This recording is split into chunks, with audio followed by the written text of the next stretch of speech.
Enzo, a lot of work, but you guys got there in the second half. How proud are you of the volume of chances, of the number of goals, and the clean sheet, of course? Yeah, exactly. Both clean sheet, the amount of chances that we created. It's a game that these kind of games I'm always very worried because there are games that you have to win, and they can be tricky games, they can be complicated.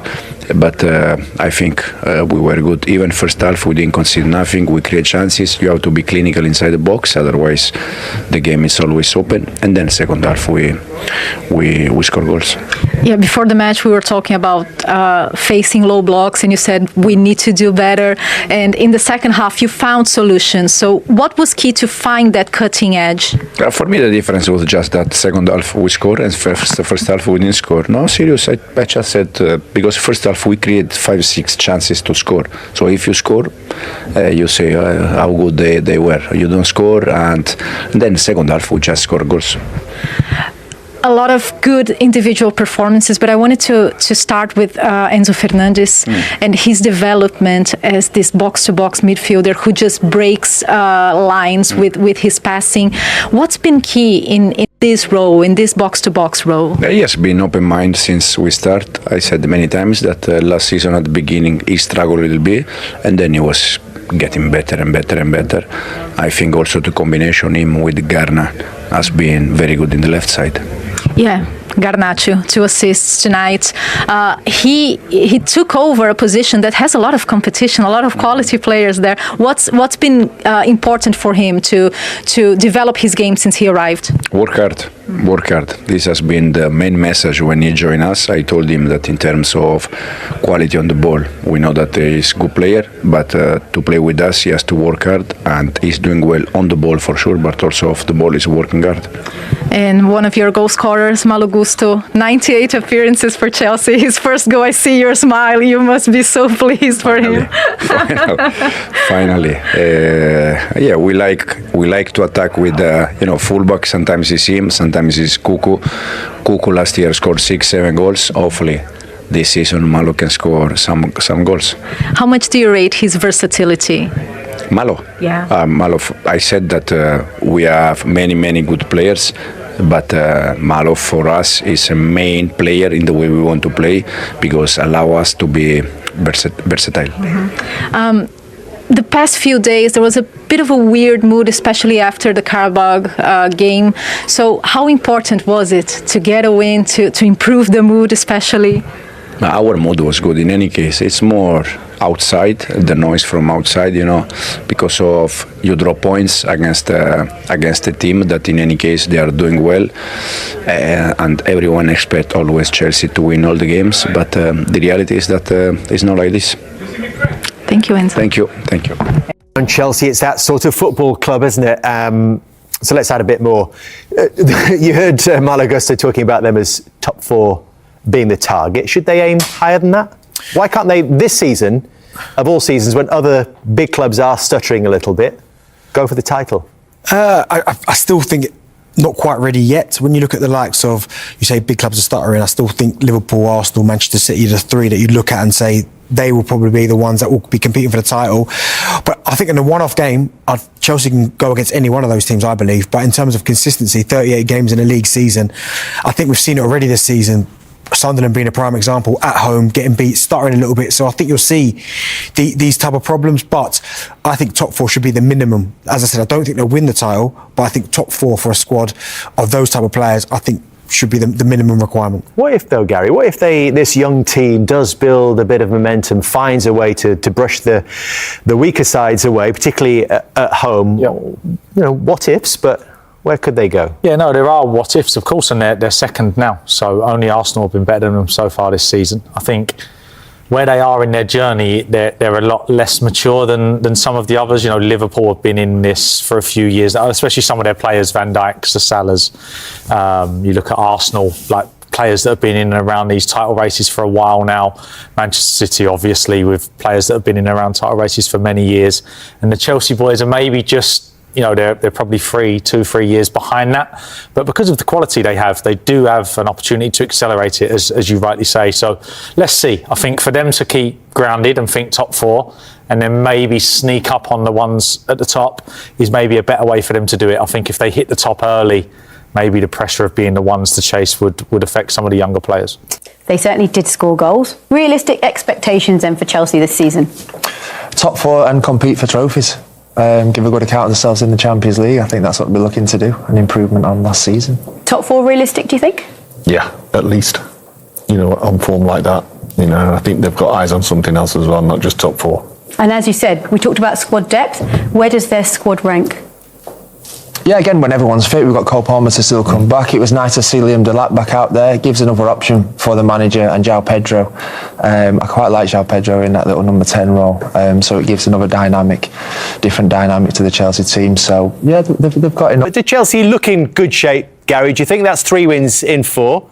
Yeah, I think that's a sort of a classic Enzo Maresca performance, that one tonight, like complete domination, 3-1-6, some goals that would have come. 3-1-6, what do you mean by that? Just the shape. Enzo will use 3-1-6 against the back 5 a lot, try and create overload. You hear Pedro there talking about numbers in the box. That'll be trying to overload Wolves' 5 with 6 arriving in the box. Worked well for a couple of the goals. So that's sort of Chelsea. You saw both sides of them where it can look a bit stale first half and they don't quite get their rhythm. And then second half, once they get their goal, they look completely dominant and very comfortable. But they've recruited well, a lot of good young players, a good coach. I don't see any reason that they don't finish in the top 4. Darren thought you were talking about bingo numbers. No, fascinating those. Do you agree? Are they top 4 material again? I think so, yeah. I think it's just consistency. It's a young squad. There's still players they're still trying to develop. A lot of moving parts as well in the summer. But I feel they've shown signs and flashes, and especially with the injuries they've got out. I mean, their best player's not there at the minute, Cole Palmer. And we know once he gets into his groove, things happen very, very quickly. So I'd expect Chelsea to finish in the top 4. I don't think they're quite title challengers yet, but I fully expect them to have a big say on who does win the Premier League, and certainly in the cup competitions they're in, to go quite far in them. Key players down the spine, actually, isn't it? With not just Cole Palmer, but Romy Lavia, they can't quite get fit consistently, and Levi Colwill at the back. Goals then, because it was a frustrating first half, and you did hear those boos at half time, despite the fact they had 11 shots to 0 in the first half. What was the difference here, Darren? Yeah, I mean, they've got numbers in the box which they spoke about, but again, for Gusto, that right back, I mean, Gaz spoke about it earlier, that right side in number 10, but Breno's got him there, and he takes up a really good position, then he lets him go at the wrong moment, and then it's a simple header 2 yards out. But I mean, there's an angle, and this is the angle here, where you see Breno's with him, he's got himself back into a really good position now. Now just stay with him until the ball goes out of play or they clear the lines. Just go with him the whole way. But he almost passes him on to nobody. Totti's not watching, and then by the time he turns around, the ball's in the back of the net, Gaz. Yeah, and you can see that overload there of, you got João Pedro, you got Gusto, and you got Pedro Neto up against Totti Gomez and Hugo Bueno. But Hugo will be disappointed because it's not as if he's not got himself back goal side. He does, and then he just allows Gusto to slip off of him, and looks like a soft goal in the end, an easy goal for Chelsea to score. Yeah, frustrating, but nice bit of skill from Garnacho though, isn't there? Very nice. Back onto his strong foot. That catches Bueno. I don't know. Yeah, it's just a moment of concentration, isn't it, Gary? Yeah, it is. It is. Back onto his strong foot. And then Hugo just switches off. They'll be disappointed. Totti Gomez as well doesn't quite manage to pick him up, and to concede a free header like 3-4 yards from your goal when you've worked so hard first half to keep a clean sheet is a tough pill to swallow. 18-year-old Esteval comes into the fray. It feels a little bit like they're holding him back. Of course, he's young, but he has got the talent to light up this league. We've seen that already. He's only started 4 games. It only took him 68 seconds here to make a difference. He's some talent, isn't he? He is, and you're right, the crowd are desperate to see more of him, and rightly so, because, I mean, he's so direct, he can go both ways, and I like it. Sometimes you get predominantly left-footers that just want to come inside the whole time, and that one there, he faces up the fullback. Unfortunately, it's Breno again, and he doesn't have a clue what way he's going to go. Is he going to jink back from the last goal? Is he going to get to the byline? And he does that, and it's really clever movement from João Pedro, who just pulls out, gives him a little shove off the centre half, and then as it falls back to him, really, really good finish. Power, hits the target. Sam Johnson's got no chance.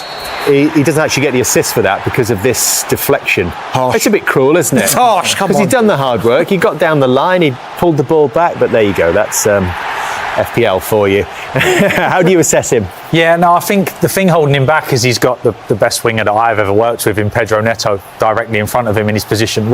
I mean, for Enzo Maresca, imagine having the pair of them to choose from. I know he's going to have to balance the competitions, but he's a top talent, Esteval, top talent. But I know Chelsea, I've spoken to them a bit about how Pedro's been doing and they love him there. They love Pedro Neto's work, what he does for the team. So Esteval, I'm sure, will manage to find his way into this team, but it is a tricky one to weigh up because I think they're both best on the right-hand side, both of them. So do you then just have to manage his moments? Is that what it is, just dripping him into the team to give him enough that he's satisfied at this stage? I think at his age, you can keep him happy being at a top club and giving him sub-appearances. You know, at some point, that wears out. We saw it with Phil Foden at Manchester City. You know, he was happy to play the understudy for a while. But at some point, these boys need to be let off the leash and they need to be given starts. But at the moment, he seems happy with it. Want him around, won't they? Want him involved in the first team when he seems to produce every time he's on the field. Exactly, that no fear attitude where he gets on the ball and he makes things happen, and that's the freedom. But I think as well, it's good that they've got two players competing for one position now. Neto, of course, has got it because he's been fantastic. But what you don't want is to be a drop-off. And I think right now, if you take Neto out of the team and put Esteval in, there isn't a drop-off, and vice versa. So I think for Enzo Maresca, and if you're a Chelsea Football Club, you're expected to go quite far in all the competitions that you're in. So you need all your players fit and also competing for places. So I don't necessarily think it's a bad thing that you've got two competing number ones on that right-hand side. Exciting options for Chelsea. And the third goal, I suppose, comes when Wolves are trying to force it, trying to get themselves back in the game. And what happens here, Gary? Yeah, you can see this is the reason why Wolves sat back in the first half, to try and deny these sort of spaces. And if you end up with Garnacho 1v1 against Santi Bueno in a big space, it's going to be very difficult for Santi. You know, he doesn't take the shortest route, Santi, and Garnacho shows good speed and then great quality on the end of it. So you sum it up well, David. Just Wolves. We never saw Wolves like this first half. Is there anything that Santi Bueno can do here? Does he just bring him down? Is that? Yeah, he could either take a shorter route earlier to get back to the goal, or if he's not on a yellow card, obviously try and make a foul as far away from your goal as possible. But another fantastic assist for Garnacho. A good evening for him, and Pedro will be pleased to get himself on the score sheet. Is that important for Garnacho as well? Nice finish from Pedro Neto we've talked about, but for Garnacho to contribute to 2 goals? I think so, yeah. Getting the assists, Garnacho didn't get his goal today, but the 2 nice assists, dropping back, putting the cross in as well. I think just getting his numbers up as well, because I think huge show of faith by bringing him to Chelsea Football Club as well. Now he's getting the opportunities. He's repaying the manager with performances, with assists, with goals. So I think, it was important for him this evening to get that. Boys, well done. Well fought. 3 points here. So what was key to finally break them down in the second half? Because you tried so much in the first half, 11 shots, but then in the second half, things just happened more naturally, didn't they? Yeah, I think they were compact in the first half. We struggled a lot to find space, more between the line, but the second half was much better. We found our players more easier. I think that's why we scored the first goal, and after it was more easier for the team. How much resilience did you have to show, especially after creating so many chances? We've seen Chelsea struggle a little bit during the season against low blocks, but tonight you really found solutions. I think to play against back 5 is always difficult, but I think the key today was number in the box, and then I think if you put numbers in the box, more time the ball gonna be for us. And today, Malo was there, and then the game is open. So yeah, I think you need to keep going like this, to put numbers in the box when you play against back 5, because it's tough always. Yeah, talking about numbers in the box, you mentioned Malo. Your first goal in 98 appearances for Chelsea, and you get yourself in the box many times. I imagine how much were you looking forward to this moment? Yeah, a long time since I came here, but yeah, it's not enough. It's just the beginning. The performance was really important for us before the international break. We get the 3 points, so we are here for the top 4, which is our objective. So we have to keep going and keep fighting. Could you talk us through the goal? Because you timed it perfectly, your movement, because you were on site. So, and at the moment, did you realize, God, it's my first goal for Chelsea? Yeah, of course. But as Joao said, it was our plan to bring players in the box. We know it's our keys. We showed that today. So very happy for the team. And Joao scoring back-to-back goals. Before I speak about your goal itself, Esteban, 68 seconds he needed to get the assist to you. How impressive has he been in a daily basis? Because I know you've been helping him settle a lot. I think everyone knows Esteban is a talent, and when he came on, he always want to show his ability. And today, again, he could give assist to me, and I'm very happy to him because he adapted very quickly, and we are here to help him. Maresca mentioned that he's been managing a few issues, niggles physically with you. So how's it been for you, and how much does it mean to score back-to-back when you're still managing this as well? Like I said, the other interview, I'm on the pitch to help the team, of course, first, but I'm very happy to score because I know it's very important for my position, but the important is the 3 points. I just want to help the team, and today I could score. I'm very happy. And how important was it to win tonight? Because there was a bit of a bad mood after midweek against Karabakh. Yeah, but it's different things. Now it's Premier League. We won the last game against Tottenham, which was important. Now against Wolves, it was a tough game, but we made the job tonight, so let's keep pushing. Well done, boys. Thank you. That moment, and actually it was mentioned in the interview, I think, by João Pedro. He said we are here for the top 4. They're currently second in the table, and I'm not sure, I get the feeling not many people are thinking at the moment that they can stay there, but they're doing everything right. After 11 games to be second is not a bad return. No, this is the pressure playing at Chelsea. We all know that. We've said, they've got a young squad. We've said it takes time. And sometimes, I think we've seen that already, you do get spells of inconsistency with that.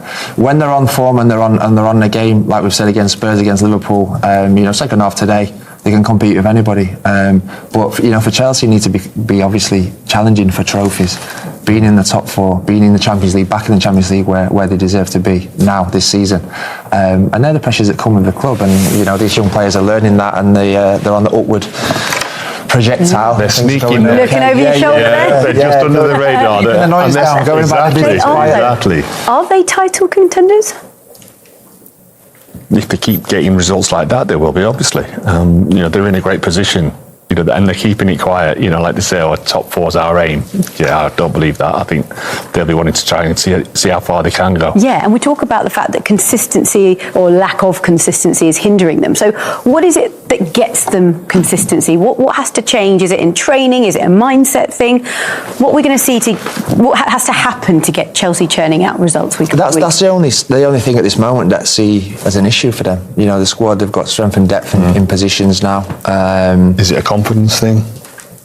I think it's easy, like you say, it's easy to turn around and say experience, but I think it is. I think there's an element of that, because if you look at the squad, there's not any players really that's been there and done that in terms of the consistency needed to go on and win titles, as this man knows. Yeah. You've done a few yourself. it's consistency week in, week out, and that's just at the minute what they need to try and get right. But in terms of the squad, in terms of the big games and competing against the big teams, have proved they can more than do that. It's like I said, churning out week in, week out. And getting results like they did today when they find it difficult in the first half, which they did. So, and they've got Cole Palmer to come back as well. Yeah, and that's not a bad addition. Yeah, that's not bad. Well, we talk about the squad depth of Arsenal. They do have a deep squad, don't they, Chelsea? And they've got the confidence because they've won trophies as well before. Probably not something that was expected of them. So yeah, it helped them massively. That I said it.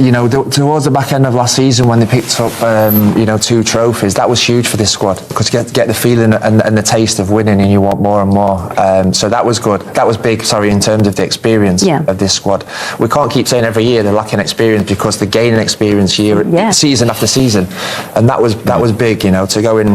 The Club World Cup and go and win that against huge teams that were out there. That's a big moment for the young squad. So to keep building, like I said, they are building, and they just need to get that bit of consistency that ultimately you need to win a title. I wondered what you thought at half time. You played well, but it was frustrating, and then how pleased were you to find the breakthrough and then keep scoring again? I was very, very, very happy after time, to be honest. The difference between half time and second half has been that we just score goals. When you don't concede nothing, and you create 4 or 5 chances, you have to be clinical. We said many times, otherwise the game is always open, anything can happen. But fortunately, then second half we score goals. I want to ask you about Garnacho. He got 2 assists as well in this match. How much is he improving at the moment, and how much have you managed him as well? Because that was his first 90 minutes of the season. So. Yeah, he arrived here from another club where he was not training 100%, so his physical condition was not good. Slowly, now it's better.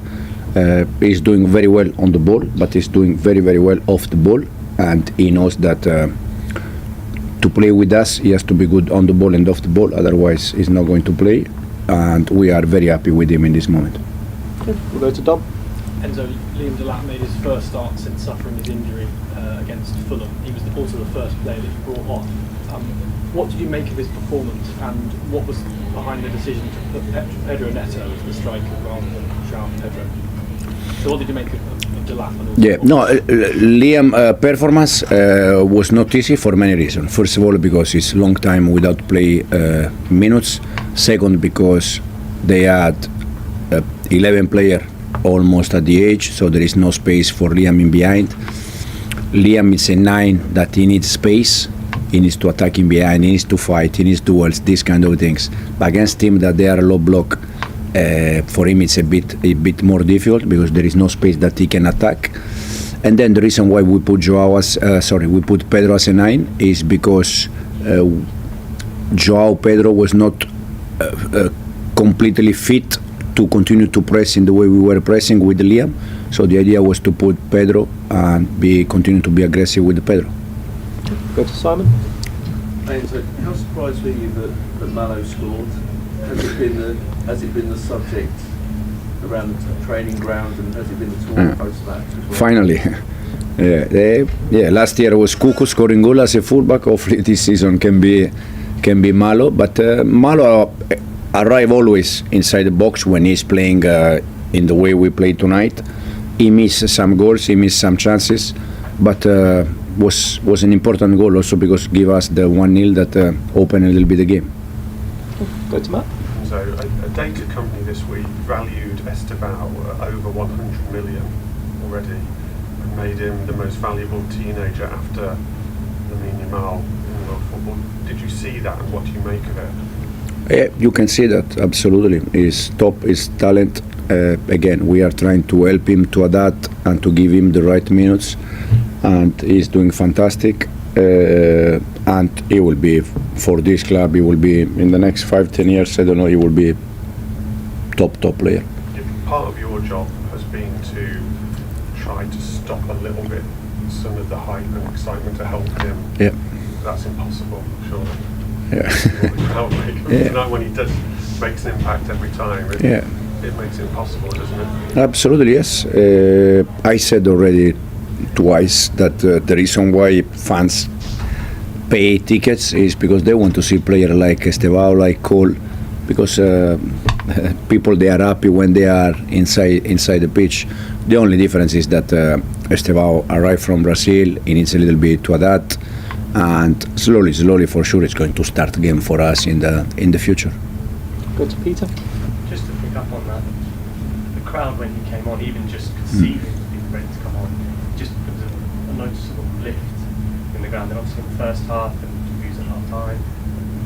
Is it useful to have a player like that when you're facing these kind of games? Yeah, but we understand. You know, when you play against, I was very worried before this game because these are the worst games. These are tricky games because everyone is thinking that it's going to be easy, blah blah blah blah blah blah, and then it's 1 second, and so I can understand that first half. You know, people was not happy probably because we didn't score. I don't think because of the performance, to be honest. And then when Estevao was inside, the energy race is because people loves, you know, that kind of player. So we are happy that he can help the team, and also the fans, they can be happy. And then we'll finish with Jacob. Just to check, it seemed like Moy had a bit of a knock at the start of the game. Seems to be limping through it a little bit. Was he okay? Is he just not 100% at the moment? Yeah, no, he was okay. He was okay. Just a kick first half in his knee, but he finished the game. I asked him after the game, he was okay. Pedro Neto and Enzo, they are both. They ask for change because Pedro for the groin, the problem, and Enzo for the knee. So we need to see how they are now. Okay, we'll end it there. Thank you. Thank you. Right, let's have a proper chat about Chelsea this season, shall we? Because there's always noise around this football club, it's Chelsea. That's just what comes with the territory. But after everything we've seen so far this campaign, what should Blues fans actually be expecting from Enzo Maresca's second season in charge? Now, you've got people like Melchiot coming out and saying top 4 should be the target, the bare minimum, really. And honestly, he's got a point. But here's where it gets interesting. Why can't Chelsea push for more? Why can't they go for the title this season, when you look at how some of the so-called big clubs are stuttering about? Well, Gary Neville had some proper insight on this one. He reckons Chelsea aren't quite ready yet for a sustained title challenge. And before you lot start calling me negative, just hear him out. When you look at the genuine title contenders, Liverpool, Arsenal, Manchester City, these are sides with players who've been in the thick of title races for years now. Van Dijk, Salah, at Liverpool. Arsenal's squad have been knocking on the door for a couple of seasons. City, well, they've been doing this dance for the better part of a decade. If you love what we're doing here at the channel, make sure you smash that subscribe button and hit the bell icon so you never miss our Chelsea content. We're bringing you the best analysis and breaking news on the Blues, and your support means everything to us. Compare that to Chelsea's young squad, and you start to see the difference. These lads are maybe 2-3 years behind that experience curve. But, and this is crucial, the quality is absolutely there. On any given day, in a one-off match, Chelsea can go toe-to-toe with any of those top sides. We've seen it already this season. The problem? It's not about one-off performances. It's about doing it week in, week out, over 38 games. That's where the consistency question comes in. We've already witnessed it this campaign. Chelsea sitting 7th in the table after 7 matches, with that frustrating home defeat still fresh in everyone's minds. That's exactly the kind of stuttering that separates title challengers from top 4 hopefuls. The big boys don't have those slip-ups as often. Not yet, anyway. But here's the thing that should have Chelsea fans genuinely excited. The Blues are 2nd in the table right now.